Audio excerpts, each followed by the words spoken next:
nag-request ako. Ngayon, tungkol to sa family planning ha. Sino sa inyo tatlo nakakalam tungkol dito? Ha? Okay, let's go check. Ano ba ma? Di tungkol sa pagbuplano ng pamilya. Ano ba yan, Joy? Tinagamit mo lang yung tinatanong ko. Tama ka dun pero may punto ka naman. Tapos, ito din yung paraan kung ginagamit ang mag-asawa para na may kinalaman sa paggamit ng birth control methods. Birth control methods? Ano yun, friend?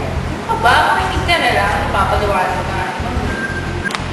Ang birth control, yung ginagawa ng asawa para mapigilan ng pagbubuntis. Tapos, meron na naman uri nito, isang natural at isang artificial method. Dahil may susulat kami ng board kung saan pinapakita yung magandang klase ng artificial method.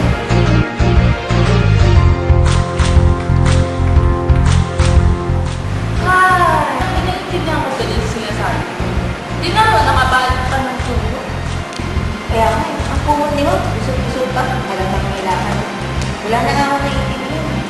Naantok na ako. Nakakalap mo? Makakadok ba? Hindi naman ah. Eh bakit may naiintindihan ka ba sa masasabi ko? Oo naman, interesting guy lang. Review kayo, review nyo natin sila sulat sa blackboard.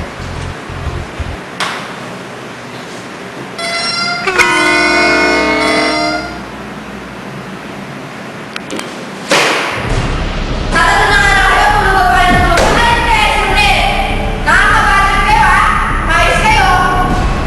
Humanap ka ko sa inyo dalawa! Humanap kayo ng tungkol sa artificial birth control! Nakakalasahan ka!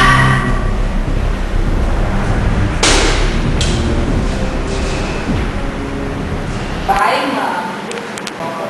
Kasi ikaw natulog ka din palita. Ikaw may kasalanan.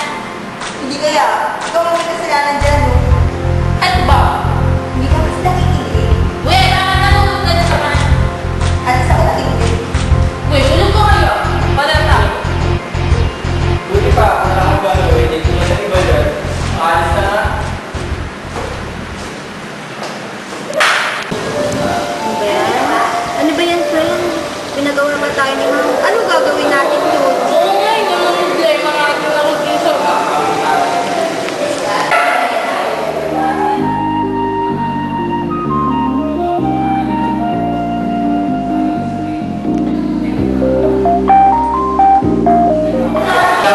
Parang ano man yun? Kasi naman pinagawa kami ni Ma'am. Ang hirap-hirap tungo sa artificial birth control. Hindi namin alam kung anong gagawin namin.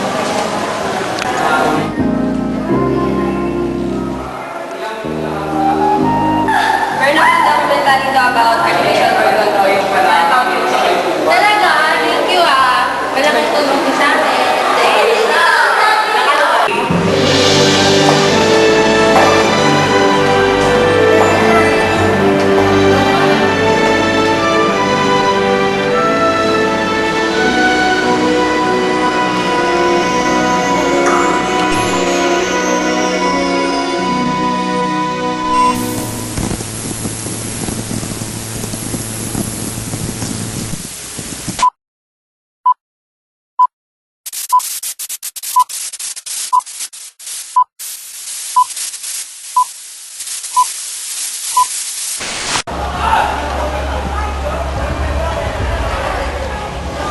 Magandang hapon sa inyo mga.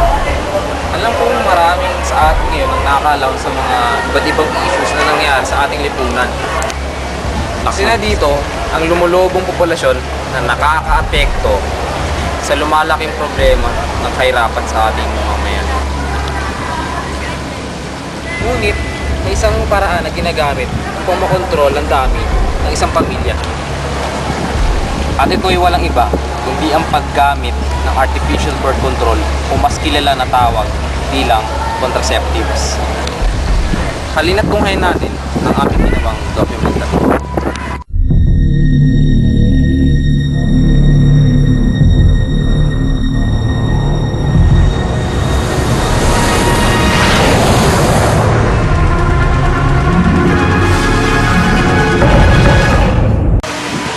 Artificial birth control ay ginagamit siyempre para may iwasan ang pagbubuntis ng babae.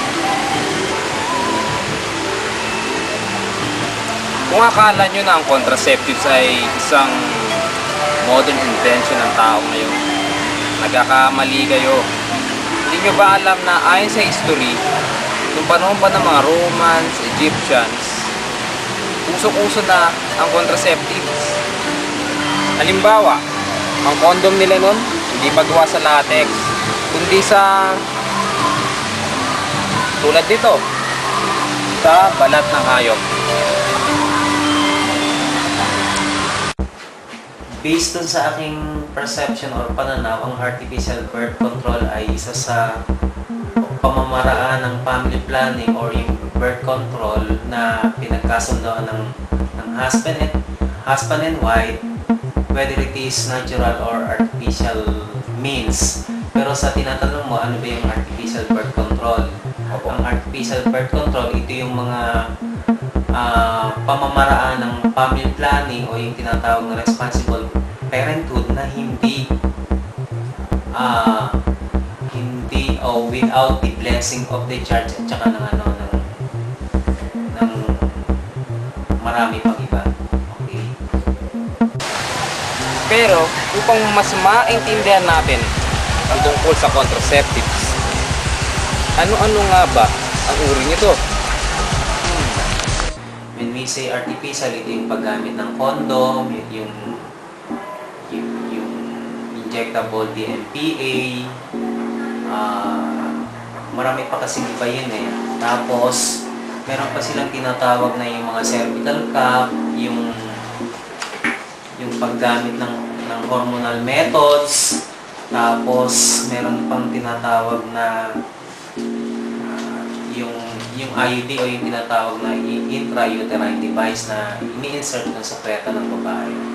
Sa tingin ko, ang pinaka-epektibo na dapat gamitin as yung way of yung sa artificial methods ay kagaya ng condom, tapos yung IUD at saka yung tinatawag na yung injectable DMPA kasi ito ay naglalast for 3 months. Oo nga, marami nga nagtutulong contraceptives sa buhay ng mag-asawa o kaya mag-shota.